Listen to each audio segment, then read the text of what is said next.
Hello there, dear Facebook friends.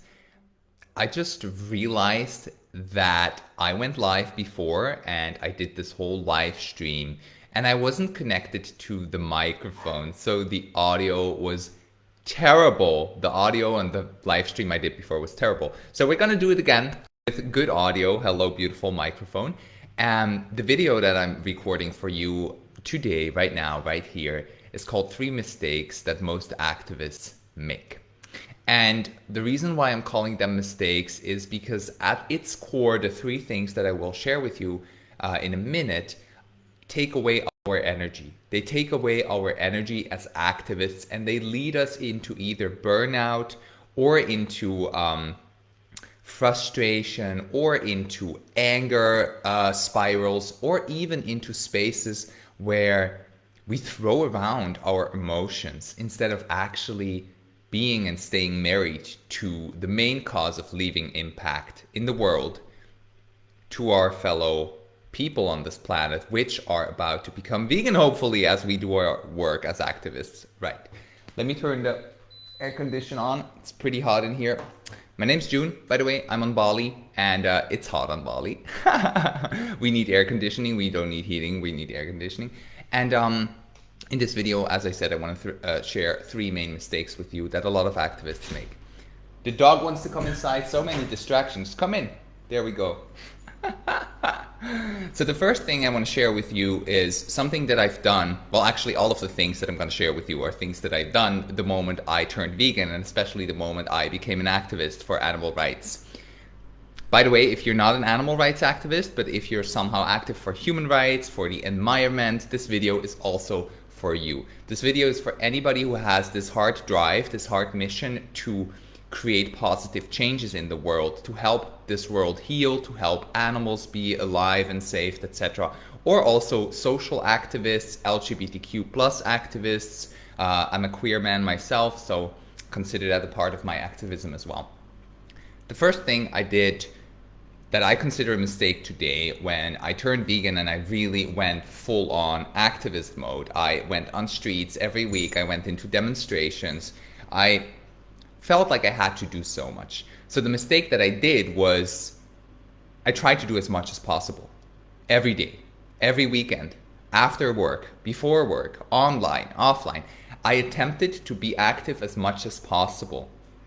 Now, this is quite obvious, and maybe you've already thought about this, and if you kind of like took a step back from that, because as we engage in everyday life, as we do, a lot of us have jobs, a lot of us work, some of us have families, our moms, our dads, single moms, single dads, you never know, right? And as we do activism next to that, or we even integrate it into that, we do work. We do work all the time. And I think it can't be underestimated that this kind of work that we're doing is really heavy because we are dealing with big injustice issues. We are dealing with big abuse cases. So every time when we go into that, when we talk about that, when we share stuff with that, it takes emotional resilience to be okay in those spaces and to not take on these energies.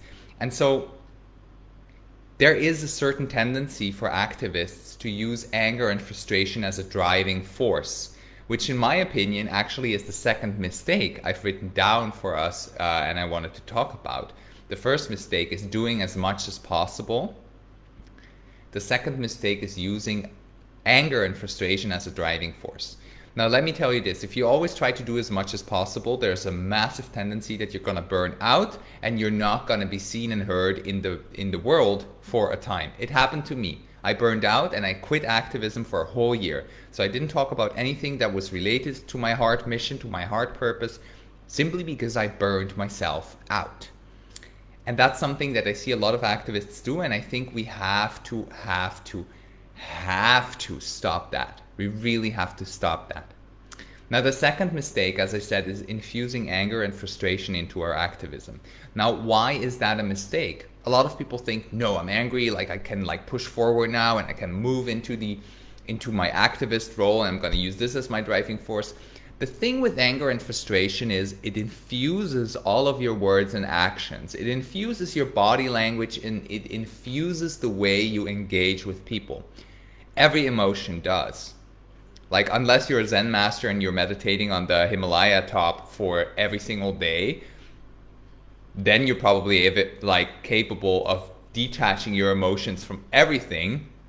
But anybody who is that is not you. You're not sitting on the Himalayas every day. So, well, we can get close to that. That's what I'm teaching inside of my group coaching program, actually. But most of us, including me, when we engage in life, it's also the engagement with emotions. We feel emotions, they come through, we experience them, right?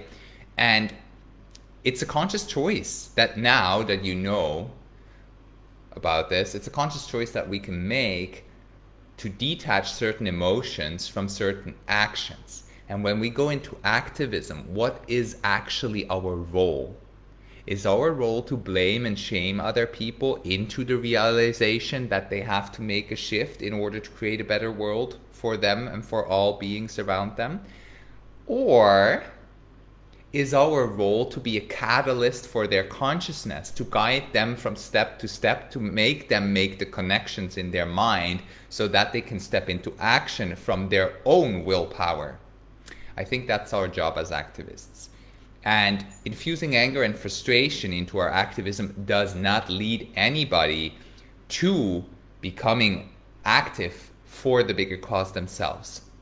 That doesn't mean that they go on the streets or be in demonstration, but it basically, let's say it would mean they become vegan, or they become conscious about the clothes that they wear and buy, or whatever they consume, or plastic consumption, you know. They become more aware and they put that into action because they recognize their own values.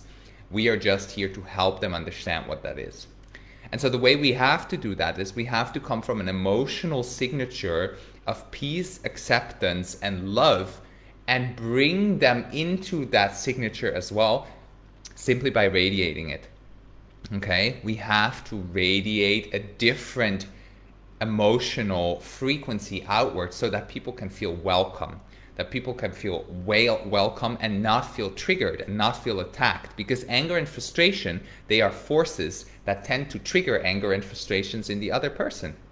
So it's an attack force. And that's not what we're doing as activists. Well, I see a lot of us doing it, but it doesn't bring the results. It doesn't bring the outcome that we truly seek. We want to have people leave conversations with aha moments, with deep inner shifts, with like, oh my God, I never thought about it like that. That's what we're looking for as activists. Agree? Put agree in the comments if you agree with me on that. Now, all of this leads me to the third mistake I want to share with you in this video. The lack of self-care and self-love in our activism communities. Now, the activism communities have a massive tendency to be consistently engaged in being there for others, in holding space for others, in making sure others don't suffer. And don't get me wrong, that's my main driving force as well. But here's the thing. As I said before, a lot of activists tend to burn out or tend to infuse anger and frustration into their activism, into their wording, into their conversations. Online or offline, does not matter. If we all would take a step back from that and take a closer look at what needs to be done for us within, I'm talking about inner work here, inner alignment work, what needs to be done within ourselves when it comes to self-care to generate a deeper sense of self-love, self-awareness, and self-acceptance. So that we don't go down in this world, that we become balanced, stable, and loving in this world. Because we know the world, the majority of the world, it's doing all of these horrible things. And it's sometimes really hard to maintain, you know, like a positive outlook or a positive vision. And I'm not saying that we should skip the negativity, because it's there, the heaviness, it's there. But I'm saying we need to learn the tools and practices in order to deal, cope, and release these heavy energies, because they are not ours. We don't have to take them on. They are not our energies. And this is what leads me to an invitation, because in fact tomorrow I'm hosting a massive free brand new masterclass. It's called The Alchemy of Happiness. And in there, I'm actually going to dive deeper with you on this exact topic. So I'm going to dive deeper with you on the alchemy of emotions, on what emotions truly are, which emotions are out there, and how we can take the core energy of an emotion and infuse it into another one. Because that's what it truly takes to become much more impactful and at the same time stay balanced, happy, and aligned from within, right? Because I truly believe that this is what makes us the most powerful and the most impactful change makers and activists on this planet. If we can maintain this deep inner sense of balance, this deep inner clarity, and infuse that into the activism engagement that we are engaging in, that we're doing, right? So if you want to watch that masterclass tomorrow, leave the words masterclass in the comments. I'll send you the link. If you're watching this recording later after I was like, this is a live stream, but right now you're watching the recording, probably for you, huh? So if you're watching this after and I already hosted the masterclass, the recording is available for you. So just still go ahead, comment masterclass, and once you've did, I'll send you the link to the recording or the link to the actual masterclass if you're doing it now. I see right now there's nobody watching. Probably most of you are either asleep or busy at work or whatever. It's mid of the week. It's Wednesday here in Bali, Wednesday morning. Anyway, comment masterclass and you shall receive the masterclass. It's completely free. It's super high value. So you better go and own that shit. Better go and receive it. Sending much love your way. Have a beautiful day or night wherever you are. Mwah.